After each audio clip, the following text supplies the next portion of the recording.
July 17th, 2025 meeting of the Board of Public Works and Safety is now in session. All members are present as well as legal counsel. First on the agenda is the approval of minutes from July 10th, 2025. Move for approval. Second. We have a motion and a second to approve the minutes as presented. All those in favor, please say aye. Aye. Opposed? Motion carries. Next are claims for payments in the amount of $225,194.59. Move to approve claims for payment. Second. We have a motion and a second to approve the claims for payment as presented. All those in favor, please say aye. Aye. Opposed? Motion carries. Next on the agenda are payroll claims for payment special in the amount of $191.61. Move for approval. Second. We have a motion and a second to approve the payroll claims for payment special as presented. All those in favor, please say aye. Aye. Opposed? Motion carries. Next on the agenda are requests. We have new handicap signs and a street closure. We don't have a representative here, so we will table that to our next meeting on July 24th.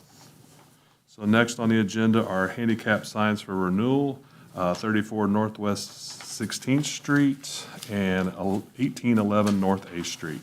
I'll make a motion to approve both handicap sign renewals. Second. We have a motion and a second to approve the handicap sign renewals as presented. All those in favor, please say aye. Aye. Opposed? Motion carries. Next are petitions, curb cuts, 720 Northwest L Street, new drive off of Northwest L Street, 11th Street, sorry about that. I'll just note that this driveway did receive a variance from the city's Board of Zoning Appeals just last week. That was approved. So with that, I would make a motion to approve the curb cut at 720 Northwest L Street. Second. We have a motion and a second to approve the curb cut as presented. All those in favor, please say aye. Aye. Opposed? Motion carries. Next on the agenda is miscellaneous. It's a final answer. The final answer of Board Public Works and Safety of the firefighter grievance number 1-2025 regarding overtime claim of Michael Stolfus. My understanding that Board Member Paust has a comprehensive proposed motion. Board Member Paust, would you like please propose and present your proposed motion at this time? Be happy to. Mr. President, I move to partially approve the grievance of firefighter local 1408, such as firefighter Michael Stolfus should be paid for a portion of the overtime, but due to said firefighter not meeting all of the regulations to obtain permission from the fire chief, the payment will be for only half of the properly logged time firefighter Stoffel attended the training while he was not already on duty. And said vote is contingent upon a first stipulation that the union representation on behalf of the union enter into a separate written agreement with the fire chief confirming that the partial approval and partial payment shall not set a precedent and shall not be binding on signed contracts and policies already in place as based on federal law. Upon a second stipulation, that relevant policies of the fire chief must be confirmed, that the fire chief's approval must be in writing in advance of a member's enrollment. Upon a third stipulation, that all future pre-employment agreements contain the provision that the fire chief's approval must be in writing and must also be in advance of enrollment, and upon a fourth stipulation that this partial approval shall not alter or affect the written contracts and policies already in place as already based on federal law, CFR 785.30 and .31. Thank you, Board Member Faust. Prior to this proposed motion being seconded, I'll open the floor to the union to ask questions about this proposed motion.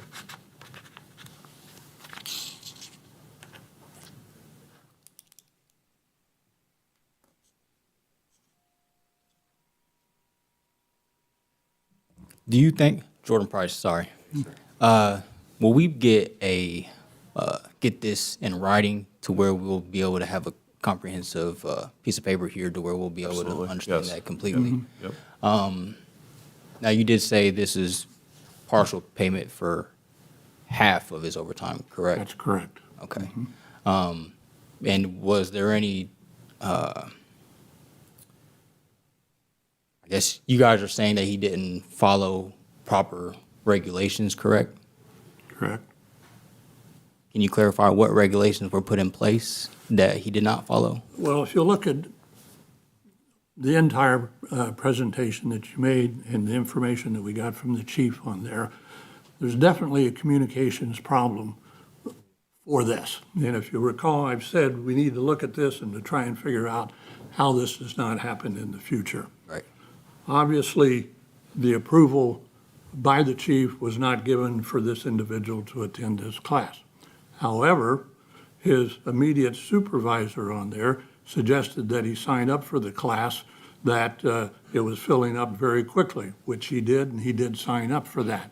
So, and also in asking further, I asked how far does the chief designate other people can make a decision for him? The information that I basically received, well, it goes as far as the battalion chief. After that, the lieutenants and the other, there's another one down there, driver or something, I forget what that is, do not have that authority to authorize the firemen to attend a class.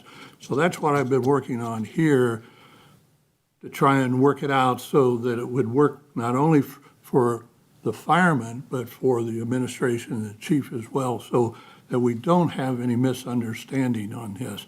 There isn't any doubt, I'm sure, that the chief wants the firemen to attend the classes. Absolutely. The firemen who sign on want to attend that. In reading some of the documents on there, it's not as clear as I think it should be to designate on there as to who has to give the permission and so on, yeah. Was legal consulted on this at all? Just a question. I did ask legal on this. I gave her what I had in mind. I asked her to look at that, and I said, is it possible to do something like this? Absolutely. And her answer was, yes, it is. Okay. And I don't know that anything like this has ever been done before this way or not, but. right. And I do Yeah. appreciate what you've come down with, and I'm not taking anything away Understand. from that. But has all federal labor laws been covered in this situation to where it's understood I completely? can't answer that question. Okay. That's a legal one and Right, research, I suppose. right, they would okay. do. I just want to make one last remark. Sure. I do appreciate the conclusion you've come to and the work you've put in to come to that conclusion. But I do want to say that the Richmond Fire Department has suffered from an extreme retention issue for a very long time, as well as a morale issue. And not only my opinion, but the entire union, and many others outside of the fire department, majority agree that Michael Stoltzfus has met every single obligation that he has been told prior that he had to meet. I think this decision right here is going to be a major catalyst for the future of the Richmond Fire Department, because not only do we struggle now with our paramedics and gaining retention and keeping people here and becoming a place where people want to work, when they see that they have a guy here, we have a paramedic requirement, the surrounding departments don't. When they see a guy that's here on this department that does have that requirement, put in the work, met his obligations, and sees how the department treats him, and not saying the city as well, but that the city didn't fully support the contract that the city also came up with, it's going to deter so many more people from looking at this place as a job opportunity when they see, oh, we don't want to go there because we see how they treated their guys. They already have a paramedic requirement, and they're not even paying their guys completely for the time that they put in. So I just wanted to let that remark be known and let you guys understand that this is going to be a major, major catalyst going forward on what the future of the Richmond Fire Department is going to look like. But I do thank you for the time you put in. So one thing back is that, we opened it for questions specifically to the proposal. Okay, we're not here to try to re-grieve this. Right, no, I'm So not. just so we Yeah, understand. your conclusion is your conclusion. I just Thank you. want it to be Thank known, you. not only to you guys, but to the public as well. Okay, thank you. Good evening, President Kyle Vickers. You guys made a statement as far as the procedures in the past. So I want to let you know, Jerry Purcell sits here today, and I came in October 6th of 2014.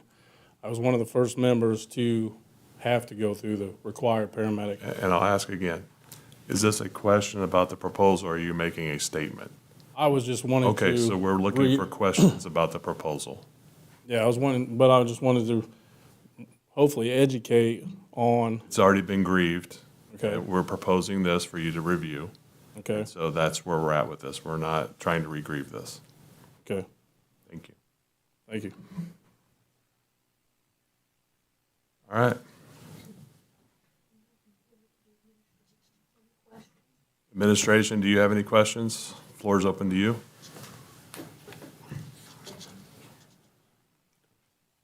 Can you take your hat off? Assistant Chief James Clark. I do have one question about the proposal. If federal labor laws were not reviewed, how can we agree to this is one question. Because I don't know how we can agree to only pay for half. And then how do you stop it at this employee and not the other employees? Because agreeing to this, we're only doing it for one employee, but this would change the contract as an addendum. So you would be discriminating against one employee to another. Well, if you And would, then in that proposal, you also didn't put in time restraints in our grievance procedure. This would be changing the contract, so we would need guidance on how the grievance procedure would proceed after this date, if this was agreed upon. Potentially. you're talking I'm not the gonna make 10 a statement. days, is that what you're talking about? Yes, sir. Okay. So those are my questions.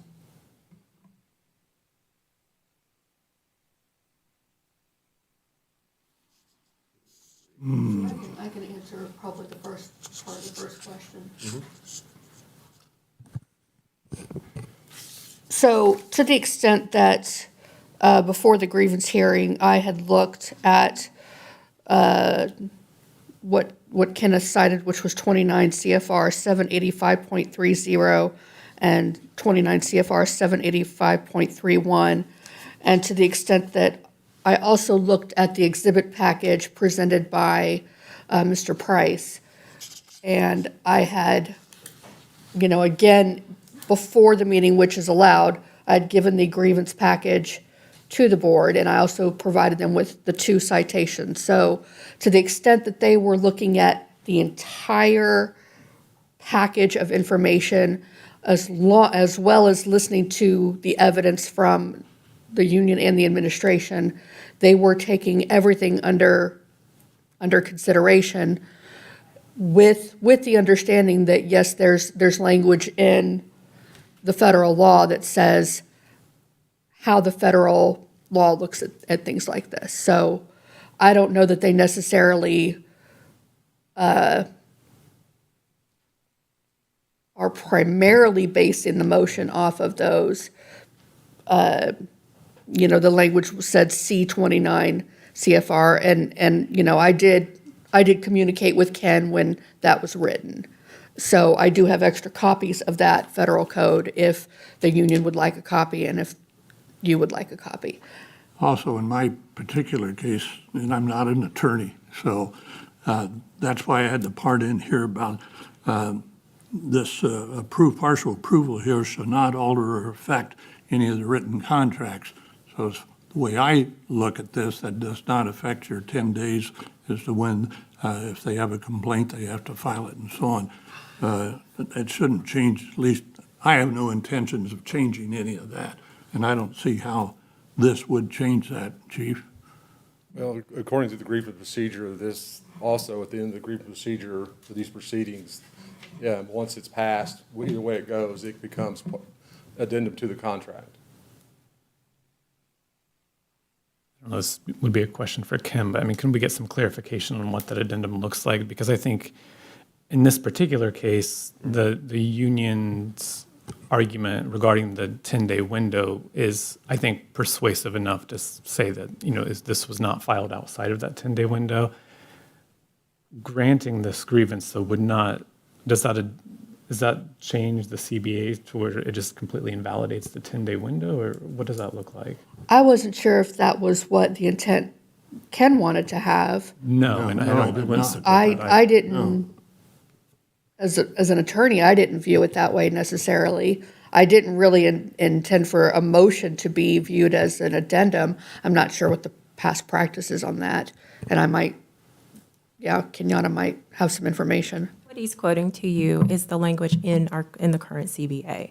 At the end of the grievance procedure, it says that any decisions that are made become an addendum to the agreement. So it will, in essence, be an appendix that gets added on. And would that invalidate the 10-day window for future grievances? Well, because you guys have kind of decided that that was invalid. There can be a fifth stipulation that it would not invalidate that 10-day window. I If you want to support amend that your if that's motion. Possible, yeah. Yeah. Would you, I personally, I don't advise them because I know you're doing that. I personally wouldn't do that. The reason for that is because, to me, it would set a bit of a precedent that, the next one comes and, well, you invalidated that one. Well, this one wants to be invalidated as well, and yet we have another one that is now an appendix on the agreement. I just think it's kind of a Pandora's box in terms of opening up that. And if you didn't intend to do that with the 10 days, I'm not really sure how to solve it. I wasn't sure, obviously, what you guys were going to say. So we could work on finding something that works with the CBA still so that it doesn't, perhaps. But right now, what I'm hearing will impact it. without without a possible fifth stipulation? Saying what?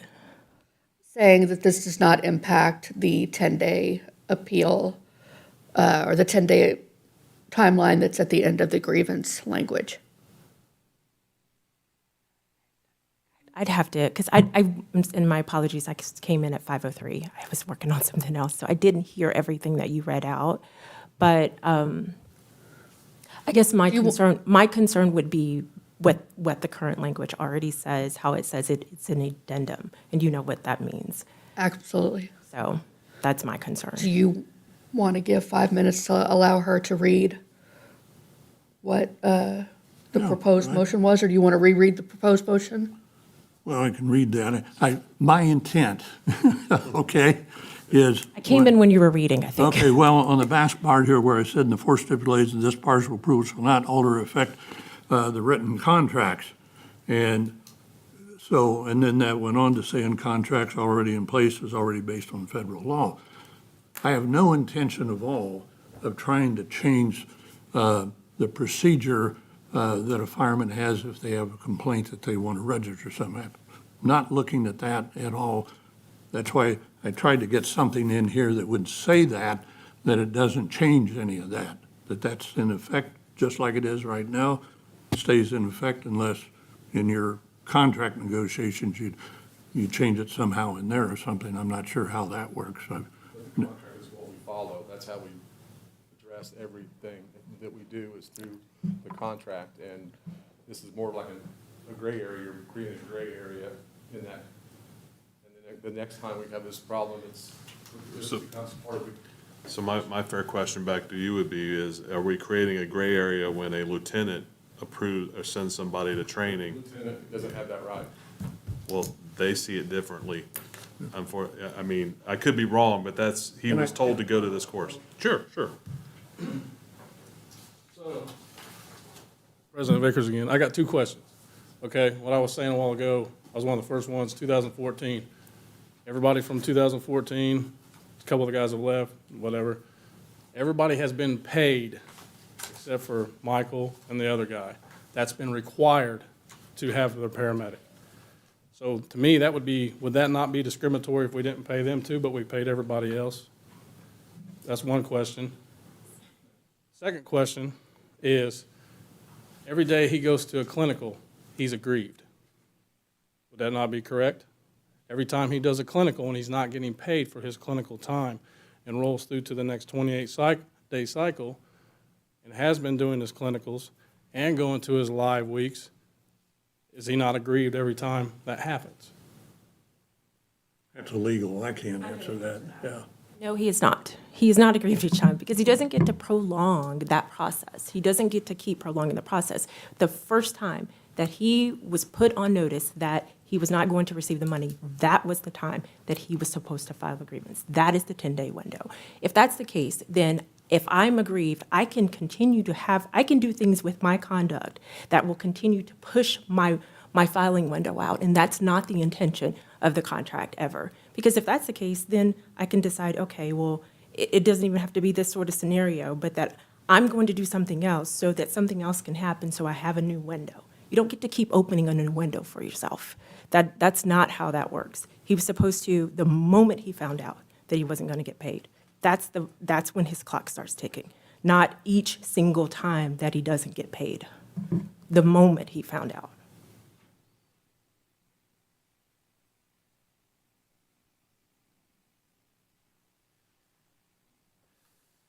Mr. President, I'm open to any suggestions or legal if you have anything that, you know what I'm trying to do. Sorry, Jordan Price. Right. In response to that, you can go back into the history of the Richmond Fire Department and look through many of our grievances, and this is something that does happen. There is past practice for this. There is a history of this, and this is a very common thing throughout departments across the country with a grievance procedure. So the wording says in the contract, in the grievance section at the very end, any grievance settlement that is related to this contract, let me repeat that, any grievance settlement that is related to this contract will be attached to this contract as an addendum. So to the extent that in Mr. Stolfus's case, the timing might be deemed waived by the board, and you guys looked at the substantive part of this, what he was grieving was his overtime. So I'm not sure if that helps or if that's not something that Well, if you listen. makes a difference. Is it Loretta? I'm sorry. Okay. Kenyatta. Yada. Kenyatta, I'm sorry, we haven't met before, so. That's okay, and my apologies, I did not say my name when I came up here, and I should Okay. have. Kenyatta Cox. But I'm the listening HR director. to what you said earlier, that if he didn't file in 10 days after the very first time, he's late.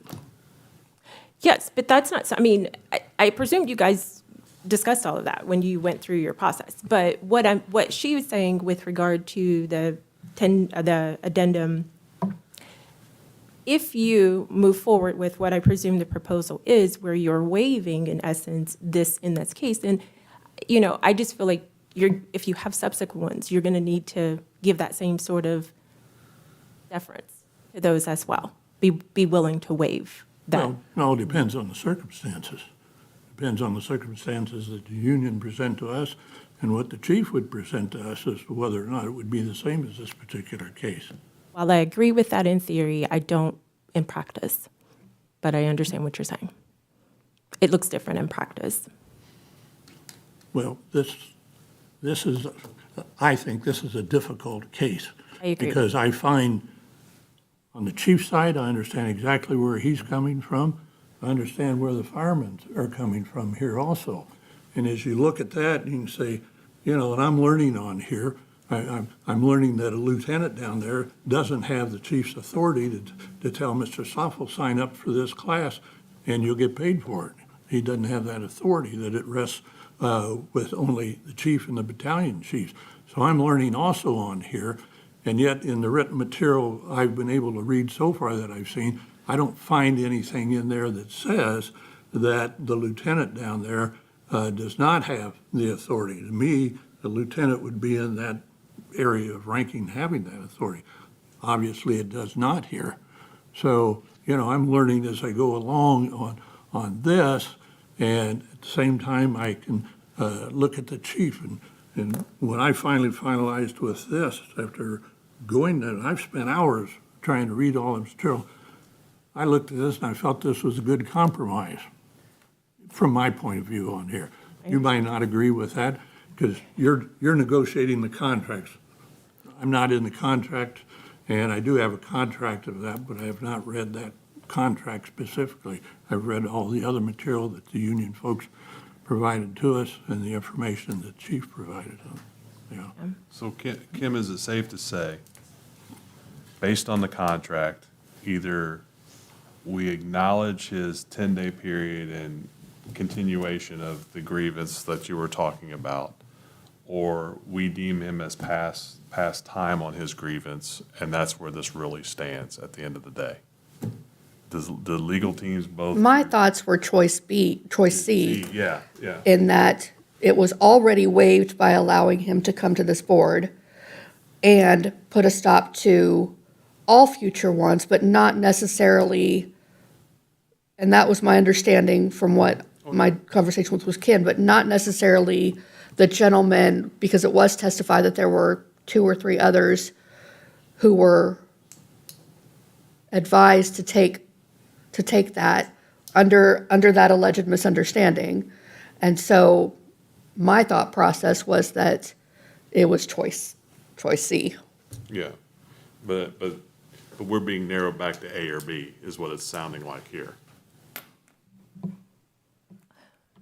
I think you're making a decision, and maybe Kim's correct in that the decision has already been made to waive the 10 days by just pure the fact that you decide to hear the grievance. But I'm concerned about the future ones if something's not said with regard to the 10 days. And would that be something that could go back into the contract when there is a new negotiation? What do you say that again? What do you? Is that something that would be negotiated for future contracts, replacing the current CBA? Well, this one AJ just got this one done, because I did not negotiate this one. It just became effective 1/1. And I'll make this general comment. I don't think it's this board's position to be there in the contract or to get in the middle of your guys' contracts. So, Yeah, I agree. You folks negotiate the contract on there. I guess I just don't, and I don't know how you negotiate the contract, all right? I just don't see how this is going to change the disciplinary procedure that the chief follows, which is 10 days, and you have to do that within, I just don't see how this changes that, but you do the negotiation so you understand it better. Did it not address the 10-day? See, to me, Part of it. the 10-day thing that you're talking about, that's another whole different issue in my mind than what But we're it's the looking at initial right issue I here. think you have to overcome before you move to the substantive part of it. It's the procedural part of the issue. So you address the procedural part before you move to the substantive. So the union So- made the case that when Mr. Stoltzfus initially began receiving his checks and noticed that he wasn't receiving overtime, that at that time, the chief of EMS continued to assure him that he was looking into it. That was what the union had Right. presented, meaning that from Mr. Stoltzfus's perspective, this could still be deliberated internally and it hadn't reached the point of the grievance yet. And so for me, I wasn't thinking that we were going to waive the 10 days moving forward, but rather just that timeline had perhaps shifted. Yeah. Yes, and even if it did, like what you're describing, Dustin, if it was prolonged for that month or two that was occurring, and I don't remember the exact time, so don't hold me to it, that's fine. That month or two, we're still months and months out of that from 10 days, from the moment that they found that out. Yeah, well, it was 24, so I forget. Yeah. So we're still exact month now, but yeah. significantly past that, even if we extend the window. And I agree with you. Like if it's like limbo at that time, like, oh, I don't know what's going on, or and he hasn't had that hard no yet, that this, whatever. But I don't know that encapsulates all that, like it captures all of the testimony, because I remember him saying something totally different that he had already let him know very early on before this back and forth even occurred. So, and it's a matter of how you weighted that. Which one did you feel was more credible testimony with regard to that?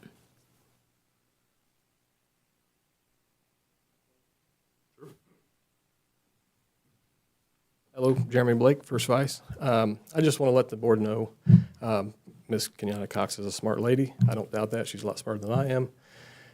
But I just want to let the board know that with what you just mentioned, Mr. Purvis, that there was ongoing conversations saying that he felt that the conversations were going on, that this was going to get resolved. If it's the board's pleasure to not recognize the 10 days that he was outside of the window, that will change the union and the chief's office relationship, because there's several issues that come up. And if if what we're being told is we can no longer accept, we're looking into it, we have to file and now force the issue with conversations. So that's a difficult situation. Also, like to mention, again, not going against Ms. Cox at all, but she gave you a firm, hard no that he does not get to do that and that he's prolonging it.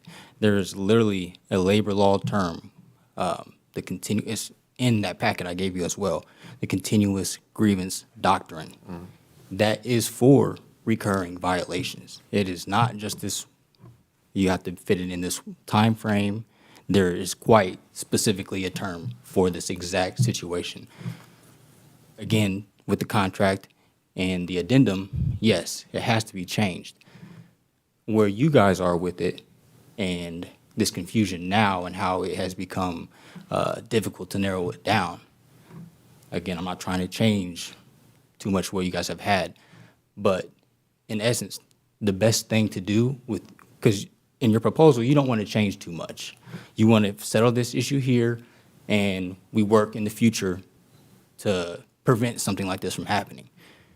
The best way to do this, and by creating an addendum, is to pay Michael Stoltzfus in full to make sure that the paramedics meeting their requirements. Not only was, again, you guys keep saying the lieutenant, not only was it his lieutenant, but it was also the EMS chief that disseminated information that come down from the chief. So it was not only his lieutenant. He should be paid.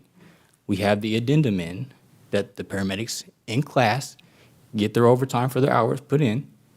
That will take care of the other individuals that are affected, the other individual that is affected. And from here on, these two individuals, they get their payment. We clear this up. We move forward, not only with the union and the fire department, but with the city to come to a conclusion of, yes, chief, you do get the final say. You do get to approve everything before it's all said and done. But this specific time, they are partly to blame. So we should come together as a city, fire department, union, solve this issue, create that addendum, and move forward in the future so we do prevent this from ever happening again. There might have been this mishap this one time, but with that, it never happens again.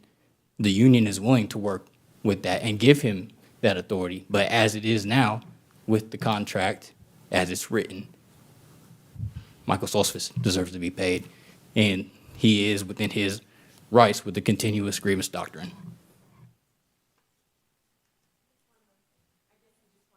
Right, because the chief already has that authority with regard to management rights. So it's not authority that they're agreeing to or that he's being, giving at this time. It already exists. Yeah, I would agree that the chief certainly has that authority, and and I would come back again to communications in this particular case. And I'm reiterating what I've said earlier, is I've looked at this, and I've read all the union material. I listened to what the chief had to say on there, and looked down through there, and I'm still in my best judgment, and I hear you trying to come up with a solution that satisfies the chief and satisfies the fire department. I don't find that solution out there. I found a compromise that I thought was the best that I could come up with in listening to both sides on here. You've taken the issue completely away from this into now, whether it's 10 days where he can do that. And to me, that's another whole issue, and none of that should change with what we're trying to propose here, at least in my mind. Yeah, go ahead, I'm sorry. You're fine, sir.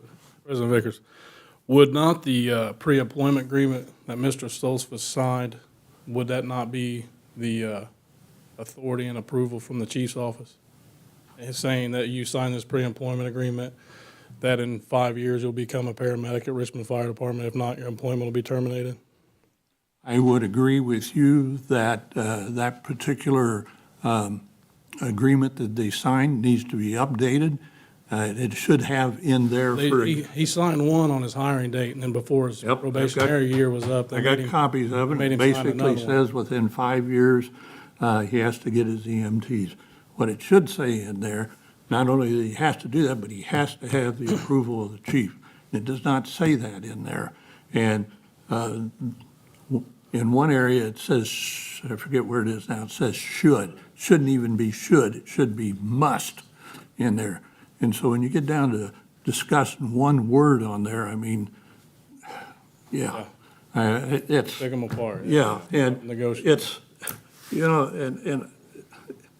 and I feel bad about this. Here's a young man that's trying to comply and become a better firefighter on there, and here I am sitting here and looking at this, and I'm saying, okay, I'm only gonna pay you half for doing this.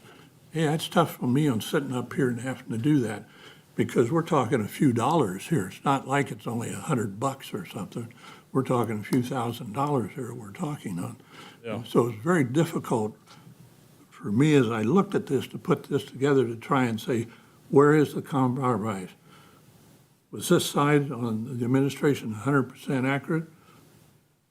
In reading it from their point of view, they are 100% accurate from your point. But when I look at it, there's a lot of holes in there between on the administration side and on the fire side on there on that contract. Like we said, just a few words from should to must, which I think can clear all this up in the future. But when you get into the contracts, that's, to me, that's another whole. To our understanding, pre-employment agreements have to come from the administrative side. They can't come from the CBA. But we did put in our last negotiations and for the chief's office to uphold that pre-employment agreement. So since I've had to sign one, the pre-employment agreement becoming a paramedic has been in place since 2014. So in my understanding, without trying to file documentation, ask to go to this class, this is a term of your employment to remain a firefighter with Richmond Fire Department. I see, and I'm asking you as well, which it sounds like you have agreed, that that's from day one, when the chief's office gives you this letter to sign, that's him signing off on the authority of you're going to paramedic school. I guess I would disagree with that. That is an agreement that says that the fireman will go within 5 years. Like I say, I don't think the agreement has the detail in it that it should be when I read it, because here we are discussing it, and you're right, it's not in there. And it should be in there that either the administration, in my case, I would designate that the chief has to approve in advance when you go. And I can understand why. He needs that for budgeting purposes and his ability to budget when that fireman's going, and with all the overtime that you have to get now to be able to man the houses that you have to do, I can understand his position of why he just can't. Well, what if 10 or 12 of you went at the same time? All because you signed an agreement when you came on the fire department. That wouldn't work at all. He'd have to close some firehouses. It's in the past practice, it's usually been, the most we've seen is 6 at a time. And that's been kind of their budgeting. And from 2014 on, that's kind of how it's been. We did have a gap period from when I graduated in November 2017 to 2021. We only sent 4 people for 4 years. Of course, that was not their administration. That's nothing on them. Sure. It's just, there was a huge gap right there. That should have never happened. We should have continually had 6 going every year, and we would never be here in this position anyway. But it's just kind of how we fall. So I appreciate you guys hearing this on it. Thank you. Jordan Price. Just one more real quick thing. I know how you said about the 12 going willy-nilly to just go sign up for class and run the budget up for the fire department. Absolutely nobody on the department looks at it that way, plans to do that or anything like that. We all of us that have been hired on, understand that we will be approached when it is our time. And that is exactly what happened. And he was within his obligations and his seniority to be chosen, and it was brought to him. So he didn't just go sign up just because, I just want to go sign up this year, and this is my time, and this is what I feel like. It was presented to him just like everybody else. Nobody after him decided to go sign up for that But you class. see, the words you used, he would be approached. Okay, approached by whom? The Did the EMS chief approach The him? EMS chief did approach him, who acts Okay. under the chief. But basically, from what I'm hearing in all this discussion, he doesn't have the authority to tell him, you sign up for the class, you will be paid. That only comes from the chief's office and all See, that that's- information and everything. That's where the problem is, and that's what I'm trying to solve. You said you've read that information, or you were told that information? But That the EMS chief doesn't have the authority to send people to paramedic school? You said you read that, or you were told that? the EMS authority, I'm assuming he's a lieutenant? No. Or less. No, he is a deputy chief. Is he a battalion chief? He's a deputy chief. Well, is that a battalion chief? He's higher, technically higher. His chain of command is the assistant chief, the chief, the assistant chief, and the chief of EMS. The chief of EMS does not answer to anybody else besides those two. And the battalion chief does not answer to the chief of EMS. The battalion chief answers to the assistant chief and the chief. So we have a deputy chief approach him. Not only did his lieutenant also approach him, but the deputy chief of EMS, who controls sending people to paramedic school, our medications, stocking, our certifications, everything EMS related. These guys never deal with anything EMS related. It's the EMS chief's job. That's why he is the deputy chief of EMS. Clarify something for me. Yes. When we went back through this, and I'm going off memory, Yes. it was the union president, and was he also the acting or So- interim? So Kyle I'm just trying- Vickers is our union president. During Right. that time, Kyle Vickers was gone. At that time, Chris Morris, not only is he Lieutenant Engine 1 up there, so Michael Stoltzfus would fall under his command, he was also the acting union president because he was our first vice president. So due to our union president being away, he assumed the role and the responsibilities of our union president and had his authority. So yes, his direct supervisor was not only right there with him, suggested it, also the acting union president, but it was brought to his attention for the lieutenant to even say anything from the deputy EMS chief, again, who is a deputy chief who only answers to the chief's office. And in that meeting, the first meeting we had, he did stand up here and explain to you guys that he was directed by the chief's office to gain interest. So it is still on them. None of this is Michael Stoltzfus' fault. This is all on the administration and miscommunication between them. He's met every contractual obligation, done nothing, absolutely nothing wrong. Things went wrong on their side, not Michael Stoltzfus. Chief? Chief Kinder, like I said, but the last meeting we had, I just started 6 paramedics into paramedic school at the READ program. This came in at that exact same time, and there was 5 members brought to me that was wanting to do that program. At the time, I talked to Firefighter Stoltzfus, and I talked to acting President Morris at that time, brought him in, set him down, and explained to them, we cannot have 11 medics at a time. At this time, I cannot support this program.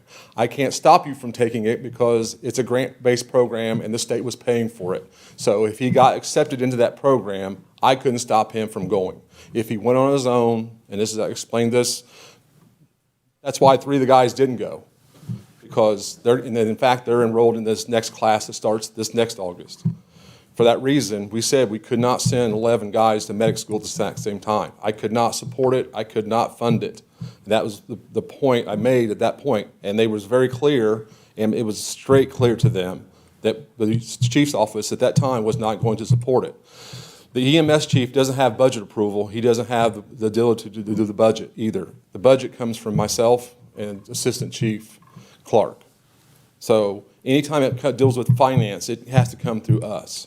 And that's why I said I was clear about it then. I was clear about it the whole time in 24, and then the grievance got filed in 25. So this discussion you had with those 5 individuals, You can ask Chris, when Chris Morris was here there at the last meeting, and you guys didn't ask him, but he was the one that set them down and explained to them that the chief's office could not support them 5 going to that class. But if they volunteered for it, there was a cost to that. If they volunteer for it, we could not support them in overtime. And this was prior to Stoffel signing up for this This was class? that, right, that was in the end of August, 1st of September. That class got dropped into the state 6 weeks before it started. I think the union disagrees.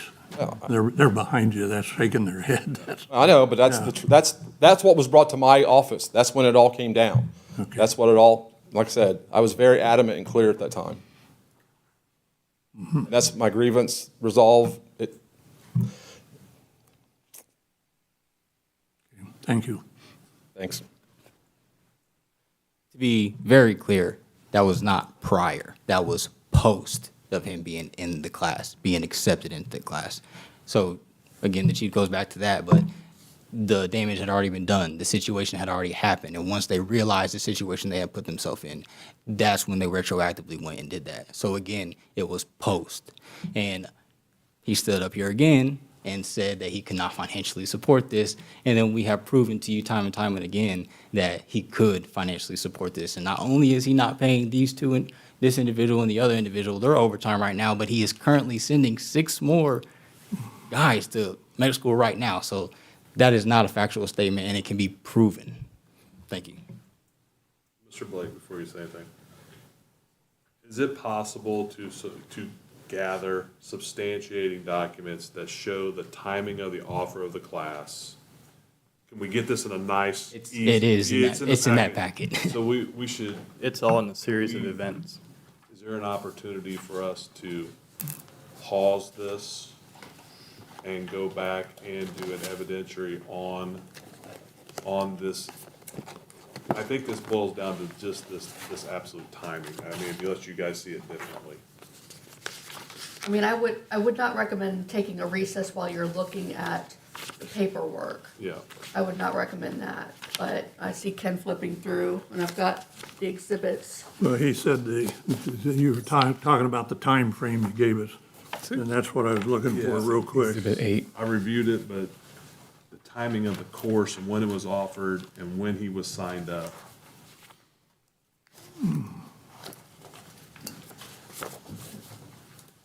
So it was their exhibit 8. Yep, I got it.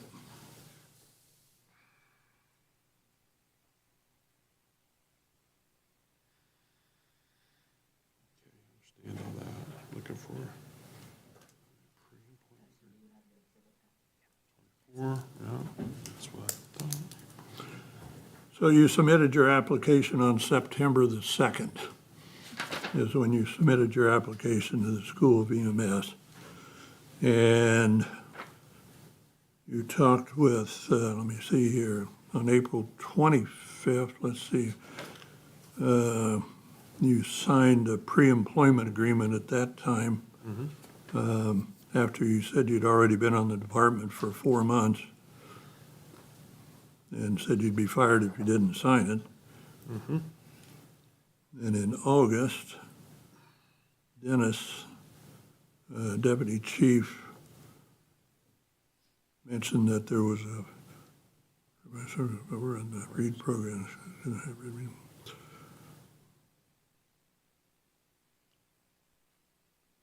Okay, so he gave you the updated, we all agree here, he gave you the updated pre-employment agreement on April the 25th of 2024? We agree on that? You were informed by the class in August of 24? Okay? So, So Chief, when did you have your meeting with the 5? The very first week of September.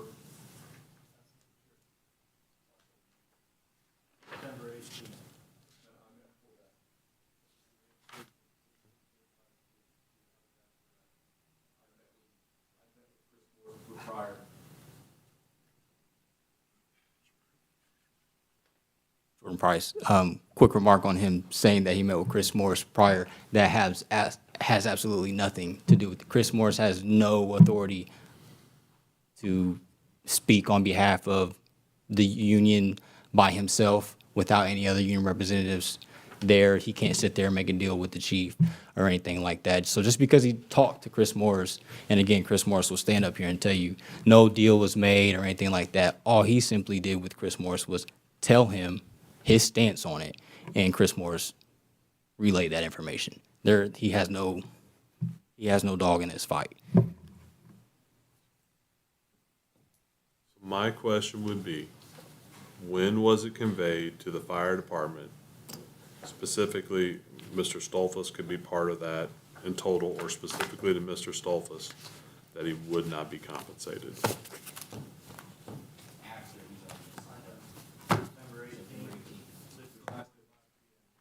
On the mission, the class didn't officially start until the 30th of September. It was noted before the class time started.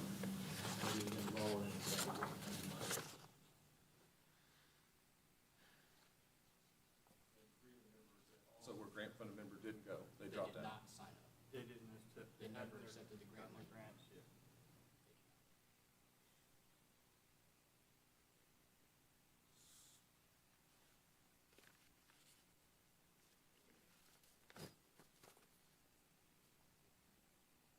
Michael Stoltzfus. I will say that Chief Kinder did mention that I could drop out of class and join again in July, and he would pay for everything. So that was a slap in the face. You say you did mention that? Yes. And you decided not to drop out, but to continue? I'm sorry? I'm almost finished. Why would I start it?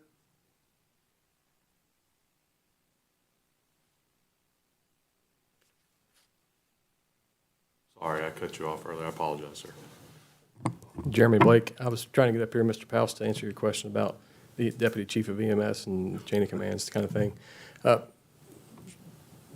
So under Chief Kinder's administration, I guess I would ask who approaches individuals currently in class?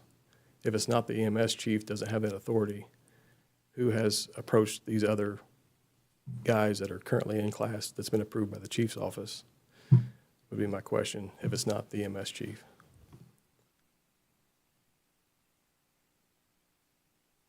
Chief Kinder, Richmond Fire. The truth is, we're arguing over a program that got put in place without the control of the Richmond Fire Department. It was outside our control. We just had 6 enrolled in the READ program that started the same exact day as that program. We'd already enrolled, they'd already been through their A&P 1 and 2 and over the summer. That was all budgeted, and we controlled that. We got them all in that. The Randolph County program was put in place just prior to that, and that's what's caused this problem. Because it was a grant-funded program that if they applied for it and they got the grant, they got to go through the class for no cost. But we'd already sent our 6 that we were already sending, that we do every year. We'd already done that. This was above that, and we couldn't support it. There's the rub. If that doesn't happen, this is not an issue. This is a non-issue.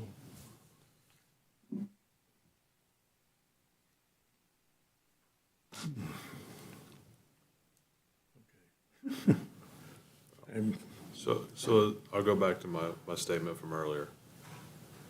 In Kenyatta, you may want to hear this to make sure we're all on the same page, and Kim as well.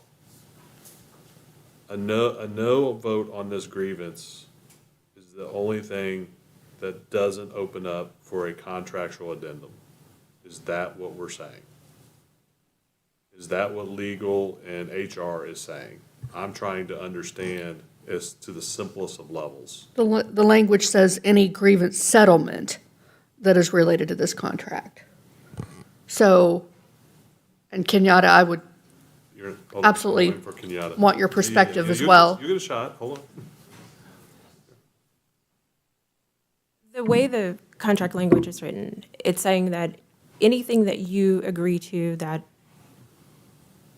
is not necessarily in line with what's already written is going to become a part of it as a way to adjust Right. where there are holes. That's the best way I can explain how the addendum would function. Correct.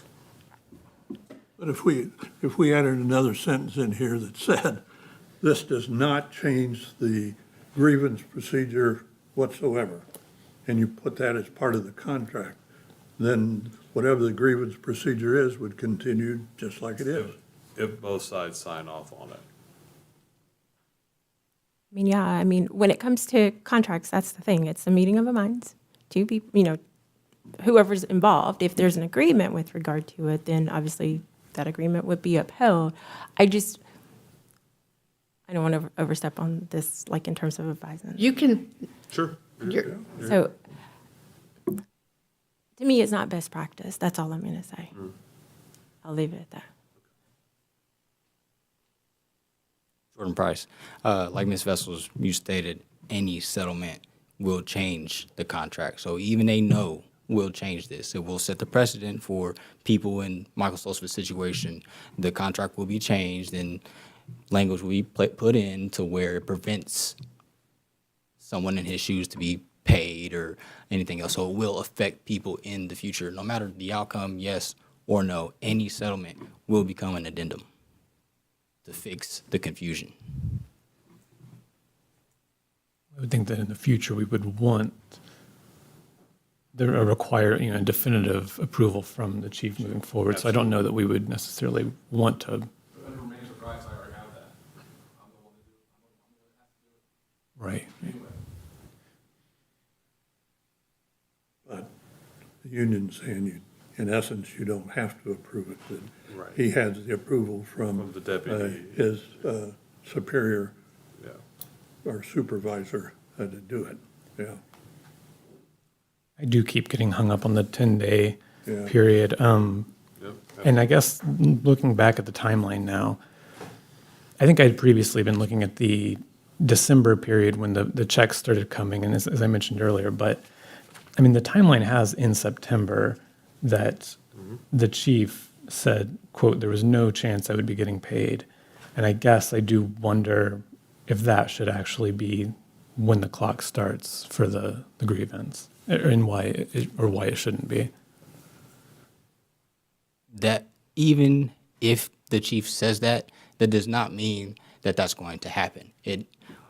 How these grievances work, he didn't become aggrieved until what the chief said became a fulfillment. Once he finally did not get paid, that is when he was aggrieved. Just because I can give false threats all I want, but just because I say it and nothing falls through with it doesn't mean that it's going to come to fruition. Once he finally was not paid, that's when he knew, oh, I'm not getting paid for this. That is how these grievance processes work. You can say whatever you want, but until it actually happens, that's when the timeline starts. And again, there is a specific term for this. It's called the continuous grievance doctrine. And each time he is not paid, he is aggrieved. That is a new timeline. Each exact time I've been aggrieved this time, my next overtime paycheck comes, I didn't get paid again. I'm aggrieved this time, and it continues on and on and on. I would really hesitate to create a precedent, though, in which a department head or a chief states that someone's not going to be paid and they pursue the training regardless and then request to be reimbursed after the fact. Under contractual obligation.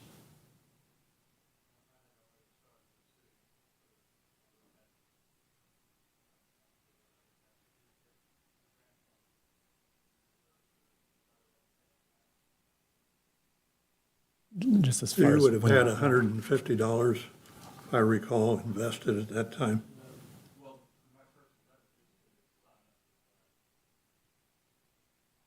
So you had no financial obligation at that time then?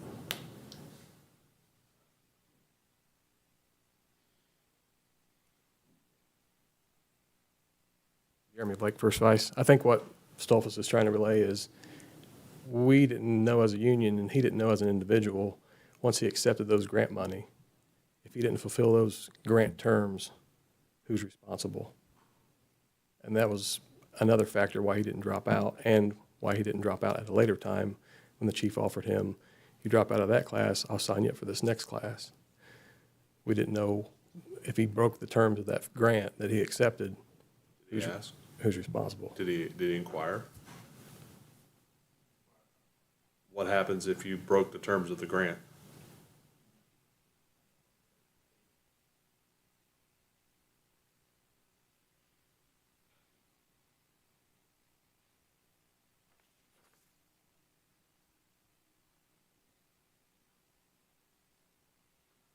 Well, there is no easy answer. I mean, Yeah.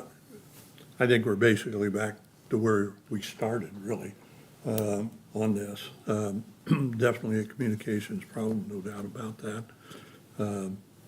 It's a difficult case. Like I said, I've spent hours on this, trying to find a solution. It's obvious you're not happy with my solution on here. I'm sure the chief's not happy with it either. It, well,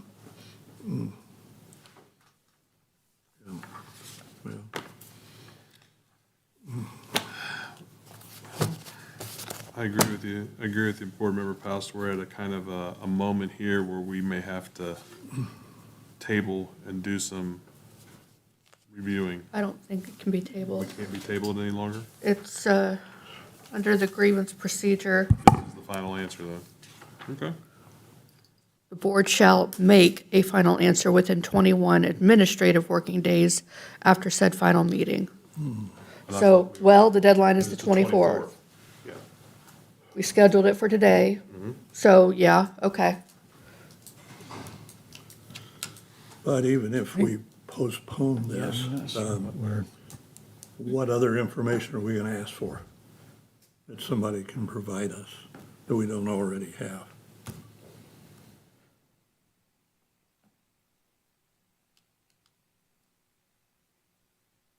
I mean, I don't, I don't, for me, it would be nice to have some kind of stipulation that just assures that we are not undermining the 10-day window for future grievances.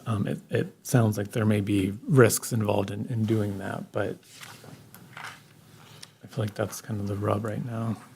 Yeah, I, like I said, my intent, and I'm not speaking for them, but I'm sure they're on the same page, is not to be part of your contract Right. in any shape, form, or way.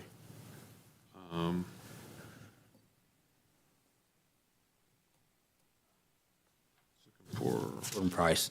In all honesty, I don't see how this truly does change the contract.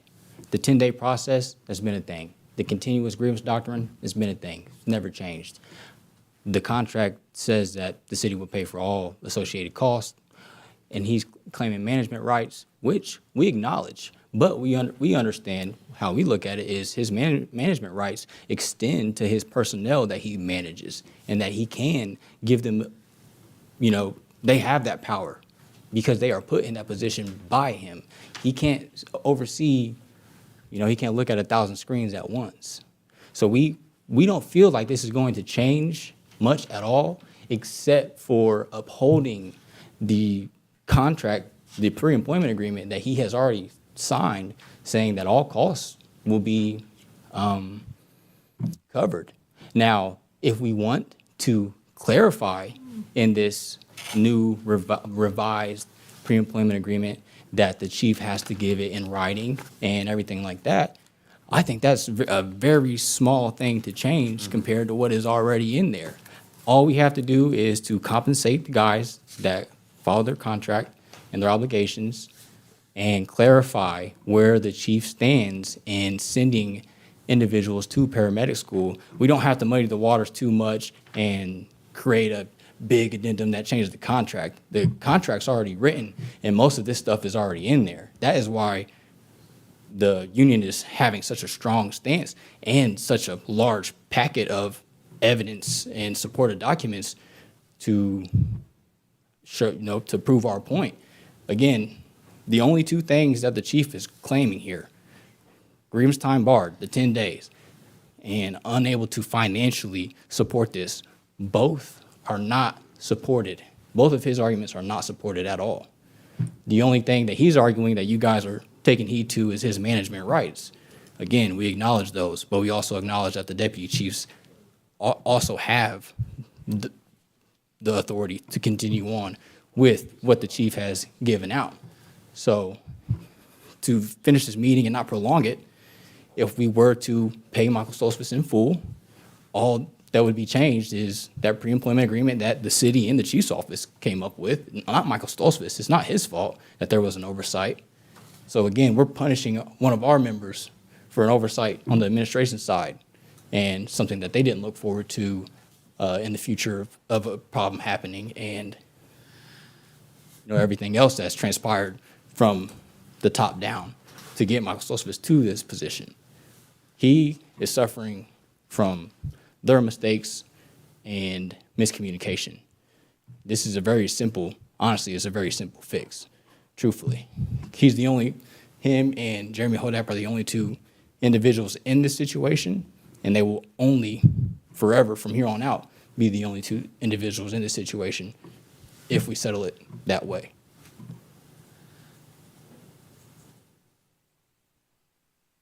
President Vickers, a question. So if the chief doesn't have to uphold his part of the pre-appointment agreement, does Michael Stoltzfus and Jeremy Hodap have to uphold their part of the pre-employment agreement? If so, if they do not, neither one has to. So that means him and Jeremy don't have to become paramedics. So what kind of snowball effect does that create for the rest of our department? Knowing that you don't have to uphold this agreement, you don't have to become a paramedic, and so on and so forth, that's going to create that snowball effect in a bad avenue that we are now going to put ourselves even 10 years further back as a department. We're already 20 years behind in the state of Indiana through the fire and EMS service.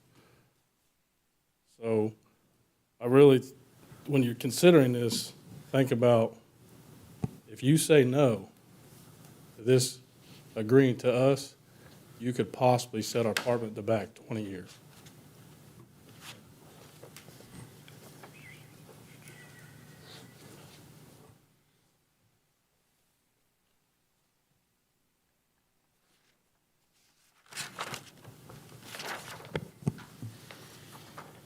The legal agreement, Kim, I would ask you this based on what they're saying. When you look at what it actually says here, how would you interpret that based on the hearing we've had here in So- this particular case? The pre-employment agreement, and they're not grieving the pre-employment agreement, that has a generous 5-year leeway.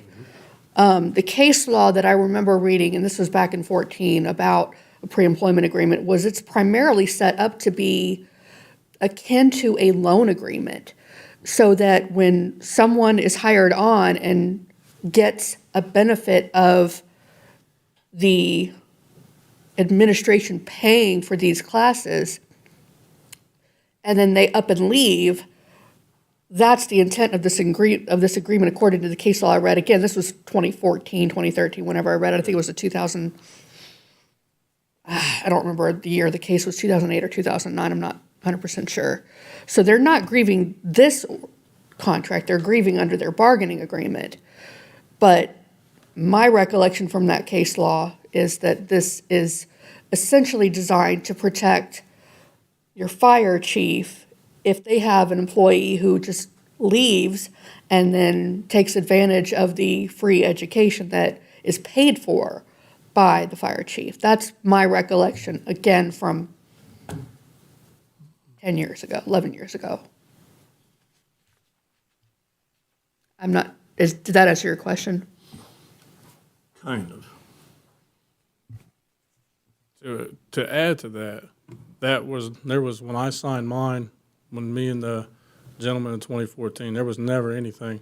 I will give the chief's office credit that they did when they whenever you guys, was it last year? March last year. They redid it. They did spell out the stipulations then when it should have been in 2014.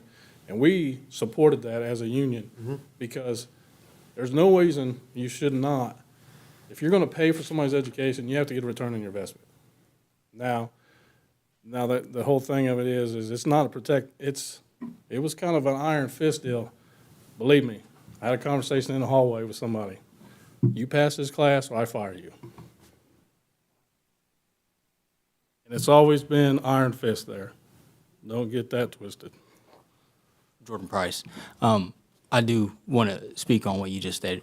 It is in our grievance that we are going against being aggrieved by the pre-employment agreement as well, due to, there's a few sentences in there, but the one major specific sentence is that the city will cover all costs associated with his class.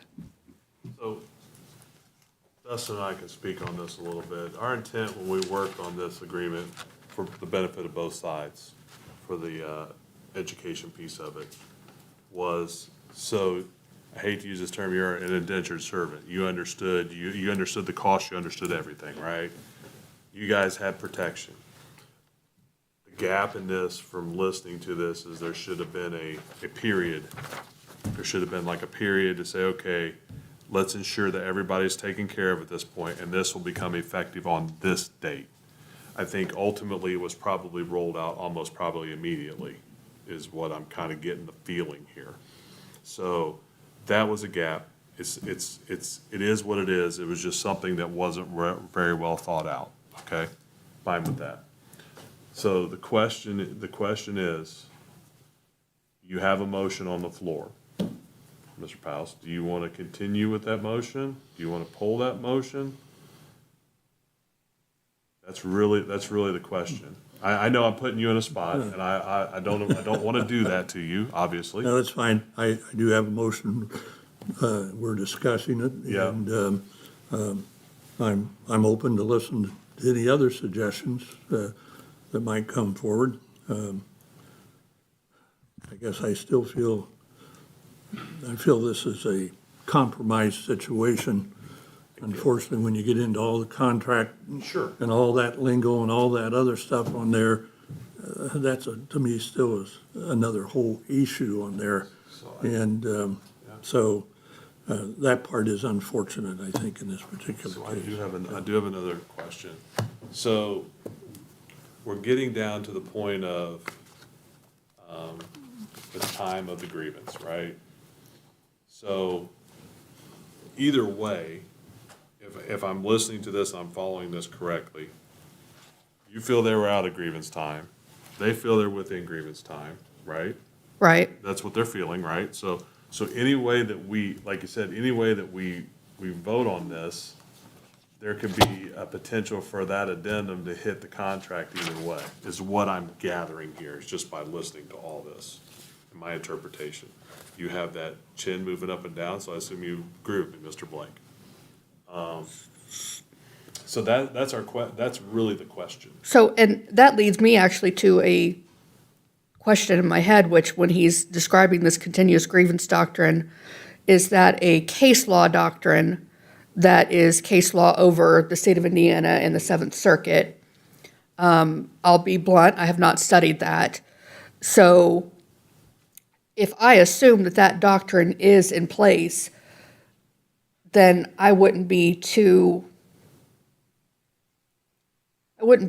overly, I worry about everything. I'm not going to be overly worried about the 10-day thing if that continuous grievance doctrine, if I'm assuming that that is a legitimate case law doctrine. So I don't know if that answers your question either. Not really, probably. No, because just to your point, what is that? What is that? What does that mean? I mean the continuous, I understand in theory what it means, but to your point, is it? Is that it the not? case law where they voluntarily signed up?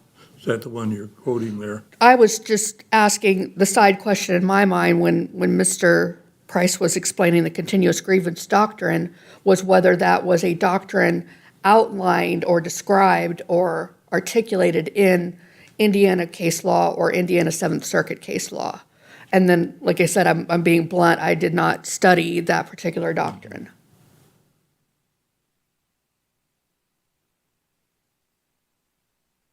Comment on that, I also cannot give you exactly if it is case law or not. This is just through me working with the union and past members and retirees and stuff. This is information that was provided to me of something that does exist. Okay. So I'm not saying I'm not worried about it. I didn't want to be overly worried about it to the point where you guys couldn't make a decision based on the merits or based upon the facts of the case. Seems to me really kind of boils down to the part of, let's just take my motion, that if we passed that, their concern is that it would change something and it would change on the grievance procedure. Yeah. It boils down to kind of that. Yeah. And Kim, is your point that to accept the motion as presented by Ken would not necessarily open the floodgates to additional grievances on the basis of changing the 10-day window? When I was discussing with Ken the different stipulations, and the fourth stipulation said that this partial approval shall not alter or affect the written contracts and policies already in place as based on federal law. And looking again, because I had forgotten about this last provision in the collective bargaining agreement, any grievance settlement that is related to this contract will be attached to this contract as an addendum. So it's contradicting that statement. And that was, in my mind, that was the workaround that was being looked for. Because you didn't want to disturb the contract, you wanted to find a compromise that said, if we say yes or no, it's not great either way, but if you were wanting a compromise, that might have been a workaround. what I was trying to do. That's exactly, Yeah. So, we're all on the same page. so you're clear from the, President Vickers, so if you're clear from the union side, I pretty much agree with what you're saying, I believe, if I'm following correctly. So we don't feel like we're outside of the 10 days. You've acknowledged that. They do, because of the continuance of a grieving in the situation, him having clinicals, not getting paid. We don't foresee that there's no need to addendum anything. The only thing that we foresee from the union side, because there shouldn't be any change to the language in the contract. It should always be 10 days. But the fact that we have the continuing of the grieving, the only thing we want is that our firefighters that go to paramedic school get paid. That the firefighters that sign the pre-employment agreement. We do have two that's never signed a pre-employment agreement and have went. And they went with the acknowledging that they were not going to get paid.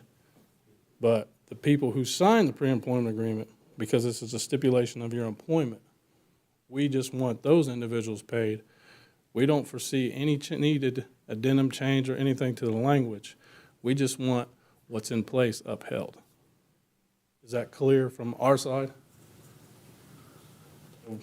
Or am I speaking French? No, you're not So- speaking, you're not No, speaking French. We follow you. I think it's very clear that. Yeah, Okay. we understand you totally. Your man went to school, you Yep. want him Want him paid. paid. It's That's it. that simple. Because it's Yeah, I been agree. happening since I agree. since I signed it and Yeah. regret, so we're just looking that way. Right.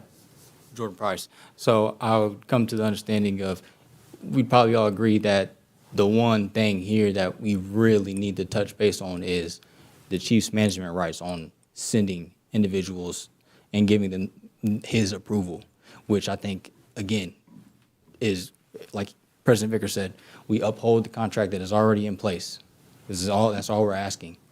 And if he needs clarification on the process of how that contract gets followed, that is a very simple and easy fix to be put in place. I'm not understanding I'm not saying you guys aren't explaining it well, but I'm just not understanding on the difficulty of the decision here.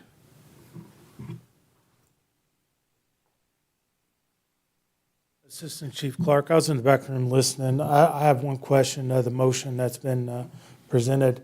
How can you guys decide to go against federal labor laws? You're suggesting only paying half. Well, you can't do that. Federal labor laws, if you're agreeing that he's aggrieved, you got to pay him for his time. we or the board can't decide to only pay for half his time. That's federal labor laws, and that hangs up in every workplace. So my question to the board is, how do we navigate around that? So there were several pieces of federal law that were provided in the exhibit packet, and before the meeting, I had also pointed out Federal Code 29 CFR 785.30 and .31. So that addresses, where'd it go? There you are.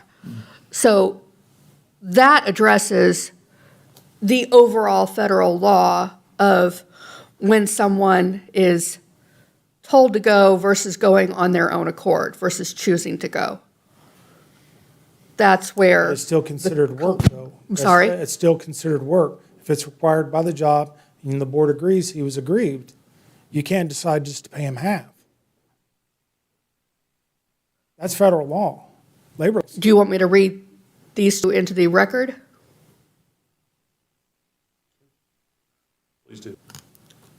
Okay, 29 CFR 785.30, independent training. Of course, if an employee on his own initiative attends an independent school, college, or independent trade school after hours, the time is not hours worked for his employer, even if the courses are related to his job. And 29 CFR 785.31, special situations.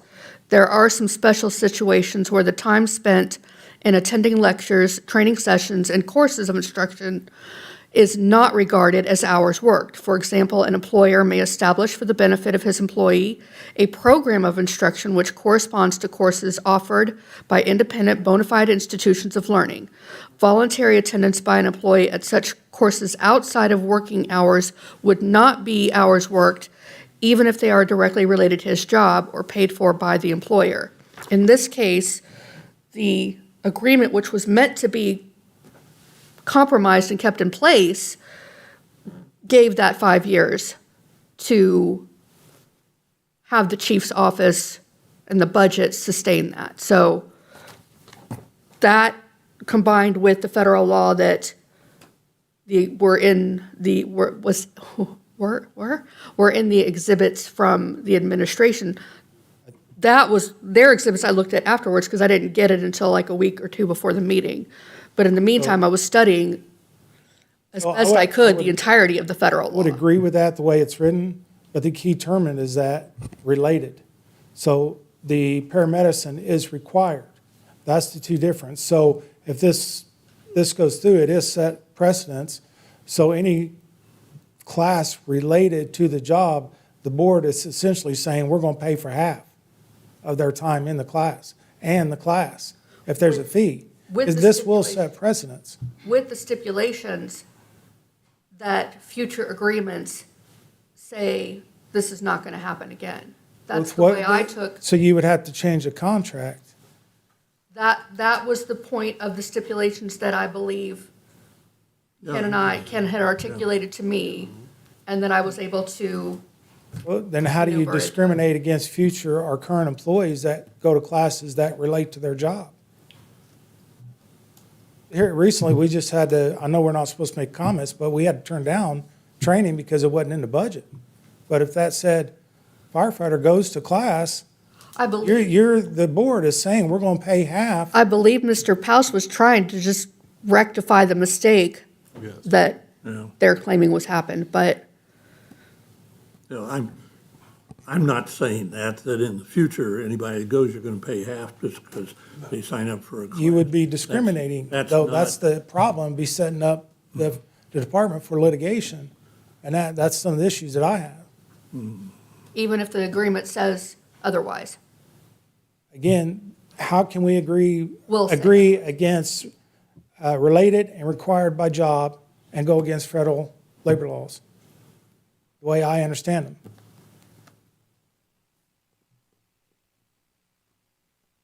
That's my question to the board, and I would Well, like you again, guys to address from it. what I remember in 14, and somebody said the word indentured servant. The 14 case law that I saw was saying that these pre-employment agreements weren't really about indentured servitude. It was about being able to claw back what the budget paid out, what the taxpayer money paid out. if the individual left. if the individual Right, left. right. And that's the extent of that employment agreement. That's what it's all geared to. It's a Right, right, yeah. Jeremy Blake, First Vice. There's 163 pages in the Fair Laborers Act that pertain to firefighters. So I'd like to, I'm just curious if that is part of that section that applies to police and fire. And I've been involved in a few of these, and I don't envy your guys' position at all. And I thank you guys for your time. And I may be getting this confused with fact-finding. I've been involved in fact-finding a couple times.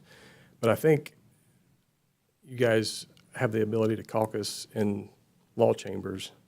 You can't, and, Not under the open door law. okay, all right, This is a grievance and this is not a disciplinary matter, it's a grievance, I see, okay. I was just trying to right? find a workable solution, so you guys can speak freely. All right. Well, I'm trying to speak freely. You know what I'm trying to do here, yeah. That's the Right. reason that I called the law department, because one of my questions was the time and a half, yeah. And is it even feasible to do what I came up with, which was my compromise, to pay half? And you've asked that question, I've asked that question. Basically, legal kind of come back and said, yeah, you could propose that, so I've proposed it.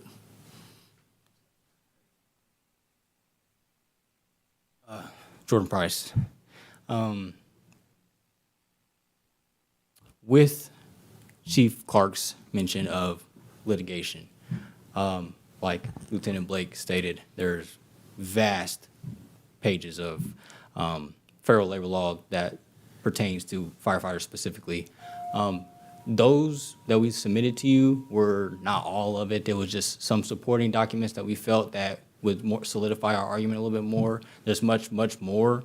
Again, like you said, I don't know if your case law is looking exactly at this type of situation, but I also am under the understanding too that if this does go to litigation, Michael Stoltzfus, under the labor laws, he would be eligible for suing for double and lawyer fees. So it would, if it did go to litigation, it would ultimately cost more than double than what he's even asking. So what you're saying now, if you don't like our agreement, whatever we come up I'm with, not saying- you're gonna file civil suit? I'm not the then? one that's being, this is not my situation. I'm saying if Michael Stoltzfus decided to go that route, if he's not paid in full and he doesn't feel like he's compensated and he feels like he's been done wrong and has a civil suit, he would, I'm just making a statement that he would be eligible under the laws that he would be paid double what is owed and lawyer fees. I'm just making that be known since he brought up litigation. That might be very interesting to see how the judge would rule on all the questions we've come up with here. Like Lieutenant Blake said, I don't envy you guys at all, and I do appreciate all your guys' time, even today, hearing all of us out. So in total, his claim, and this will be through the entirety of the class, or will there be additional funds on top of this, other hours? Since he's almost done. I'm trying to get what the real dollar amount is here. It should be very close to that. Once my final hours are tallied up, it's gonna be, I'd say, within 1,000. So your top end is probably But 7. I only calculated this at $30 an hour, which is time and a half, roughly. I'm not exactly sure what our hourly rate is.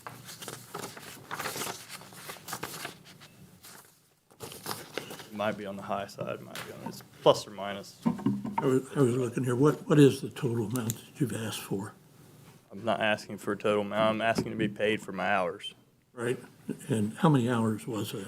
I don't know if we ever had that. It's right here. It's 120 classroom hours, 408 clinical hours, for a total of 528 hours. Course cost was free. He's estimated it at overtime, as you said, at $30 per hour. That would lead us to $15,840. He said might be an additional $1,000 on top of that. Okay, Be somewhere around there, yeah, that's roughly. I don't know the dollar amount. Top I end just know the 17. hours. 17, okay. I'm also sure with this, Mr. Hodat will be approaching for the same compensation. Is that fair to say? So, exactly. So with this grievance being settled, this outcome would be Jeremy Hodap's outcome. If Michael Stoltzfus is compensated, Jeremy Hodap would be compensated. If he's not, then same with Jeremy Hodap. Who is this Jeremy? He's the other individual that is also in the class that is in the same exact situation. Same class that, Same class, same exact situation, approach, the same, everything. They were together, yes. okay. Does that, oh, I mean, since he hasn't filed a grievance, does that work? Binding, I mean, is it It would apply applicable? retroactively. That was my understanding, was that notwithstanding the 10-day, based upon the fact that this was permitted to come to the Board of Works, that they were holding off on the other, how many there ever there were, based on what happened with Mr. Stoltzfus. Chief Kinder, Richmond Fire, my biggest concern is if he is paid on a volunteer basis, he went on the class on his own merit. We didn't, the administration didn't support it. We didn't okay it. And if he goes and gets paid, then the next guy's going, they can pick a class and go and then say, we want pay. I think at least one of the That goes back again stipulations. to, that goes Yeah. back again to that written authorization, right? I've done my Yeah, best to I- say that they can't do that. No, but that's, the grievance has an outcome through the grievance procedure, and that last sentence, because it has financial to it, can change the contract. Like I said, that gives, you're gonna lose a 10-day, and like I said, the chief's office, I control the budget, and we control how that works, and that goes outside that. Well, I would suggest that, depending however we rule here tonight, that you update the agreement and put additional language in there so none of this happens again, which then you wouldn't have other firemen that could But the just agreement we got, voluntarily the go. agreement we got to the Board of Works was a reimbursement agreement. That's once we sent them and paid for it, and once they graduated, that clock started. Yeah, but that That's what that agreement is for. really is more to, That's the reimbursement. more like Once- going to St. Clair. It's the read. Read any of the programs we pay for.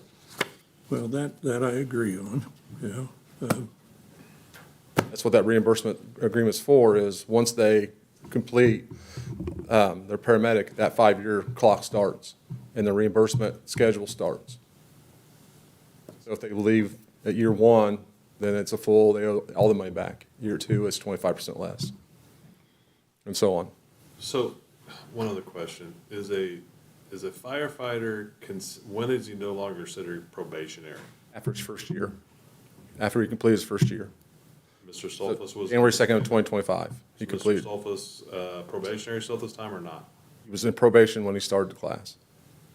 And we don't like putting probation, I don't like putting probation into medic class because they're still fire at will at that point, and they can be terminated for any reason. And it's hard to put them into a class and give money, and then something happens where you terminate them, you're out that money.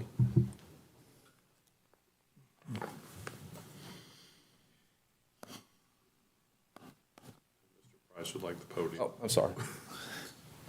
Chief Kinder states that they don't like sending individuals that are on probation to medical school, and that may be the case. But the fact of the matter is since Chief Kinder's been here, he has sent probationary members to get their paramedic. And Michael Stoltzfus was told he could attend the READ program while he was probationary. So I think him being probationary is a moot point Well, here. let me turn this question another way. So who he was sending to the courses, was it this course or was it the READ course, the probationary people? I can't answer that. Well, this course that Stoltzfus is in, no. He wasn't sending anybody, according to him, even though it was perceived that way and passed down that way. So did any probationary officers under his administration get assigned to any other course outside of I Richmond? believe school of EMS, yes. I believe the last class of school of EMS. That's okay. That's what I was trying to understand. We currently have a probationary firefighter enrolled in the READ program starting in August.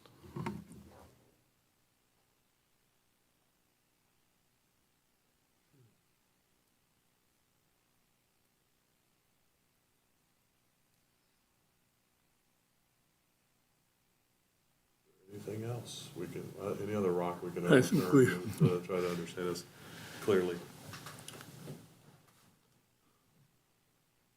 Just for my clarification, going back to the chief's concern a moment ago, and this is probably for Kim, the third stipulation in Ken's motion, that all future pre-employment agreements contain the provision that the fire chief's approval must be in writing and also in advance of enrollment. I mean, can that sort of protect us from the concern that we would just have future cases arising? The union would love that. And also, the union would love in that pre-employment agreement that when you're told to go, that you should go and not have the option to say no. That would be, I think, would be absolutely fair, especially under his management rights. Would you not agree? Yeah, well, I remember Mr. Stoffel turned something down, I forget exactly what, because he wanted to spend more time with his family, and he didn't want to go at that particular time. I do remember that when you're, and I can see why you would say that in the contract, that when whoever decides they have to go, that you've got to go. You don't have a choice. Yeah, Absolutely. Yeah. Because when the tones go off, we don't have a choice but to go. that's Your right. house is on fire, we go. We don't have a choice to say no, whether I want to be at home with my family or not. Well, and the good We part take this about, job, we know that. well, and that could all be part of the initial orientation or whatever you do when, before you decide to hire a firefighter and you come here and put their name on the Absolutely. list, that, you know, if you do all of this, here are your responsibilities. And- Absolutely. And it will affect your family because it takes time to do all this Do work. you think that candidates interviewing and applying for the Richmond Fire Department should be aware that they have to become a paramedic in 5 years? When you're applying and That's interviewing? not for our decision. I would just, I'm at, Yeah, would you? yeah, yeah. Well, it's a pre-employment agreement. I would That's certainly pretty think, if I was gonna be a firefighter, and what are all my obligations? We don't like to tell them that, though. So Well, Thank you. let me ask you a question. And I understand there's mandatory. Is there anything legal involved with saying, I know it's a great offer on on the union's behalf, that says you have to go at this moment? Or within that 5-year agreement, does that give them leeway? I mean, you understand what I'm saying? No, I don't understand what you're saying. No, I'm just saying that if the chief walks up to him now and says, you have to go to training, right? And they're like, they've just come out of their probationary period, as an example, so they've got 4 years left. Their pre-employment agreement says within 5 years. So if Correct. they're dictated to go at that moment, does that do anything to that pre-employment agreement? I'm just listening to you, trying to also Well, listen to you as you're. So that, Jamie, what he was saying was, Yeah, I it ought to be in the agreement that Yes, says, I yeah, understand, yeah. but then on the other side, is there a grievance on the backside? Right, because- well, right now, the agreement doesn't Yeah. say that. Yeah. so and it does say this employee acknowledges and agrees that he will obtain a paramedicine certification within 5 years of the date of hire. Yeah, But it doesn't say he has to go. Well, yeah. The chief and so- says you yeah. go, you go. So we would have to Yeah. reword that as That's, well. we've had an individual he took a pass not to go. Now, if you read in our contract, I believe it's under, I think it's Article 28, and we give somebody a grace period outside that 5 years, but they have to pay for it on their own. So far, we're all under the understanding, and if you guys can give us clarification. So, say Mr. Stoltzfus fails, and he's still in that 5 years, who pays for him to go again? Still the departments? That's where we haven't really fell into that, because the gentleman who did fail, he's under his grace period on his own dime at this time. And He don't have clarification. We don't, because they- that was put in before them, and We've asked that for years. I think Jordan Price brought it up at the last meeting that it says here that a training committee shall be established to assist with that, and they said that there was no training committee established at the last hearing. No, okay. Thank you.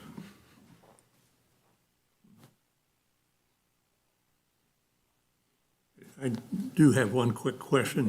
And for clarification, we have reached out to the state of Indiana to make sure this situation never happens again, and that program will not be offered in a grant form again. That's the root of this. It got dropped in our lap, we'd already budgeted, we'd already sent, we'd already done. That's the root of this. This is just a point of information for me. It's said in there, and I may not have this correct, the training officer shall keep all the records and information on the training or the EMT stuff, and I'm just, how do you keep all of those records? It's done digitally through Arcadius. All of our training is through the state Arcadius website, so it's all scheduled. It's there. So all your certificates, once you get your firefighter 1, 2, driver operator, your hazmat ops awareness, EMT, paramedic, it's all in your Arcadius. Okay, thank you.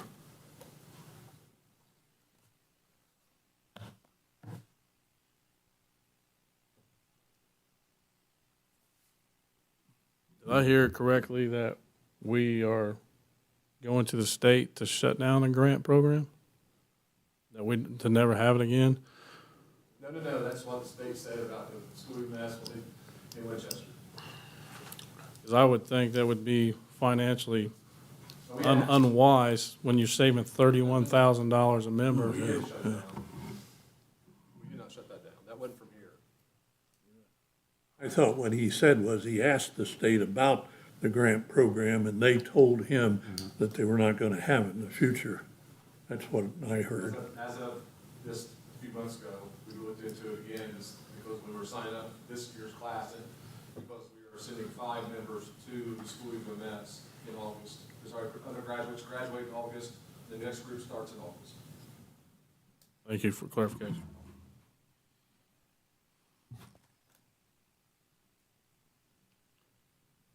Well, I guess I'm kind of still where I was. I'd add anything to this that anybody felt would be beneficial so it doesn't change the grievance period or anything that way. I think Kim did a good job on that last stipulation in there, but how that addendum affects the contract, that's beyond my legal knowledge.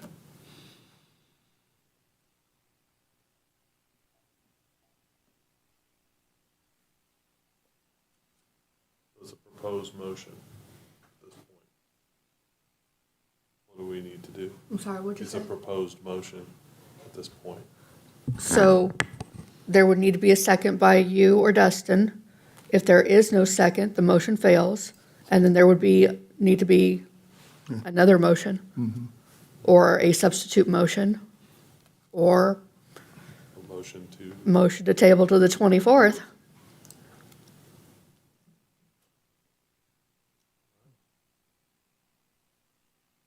do we have a second?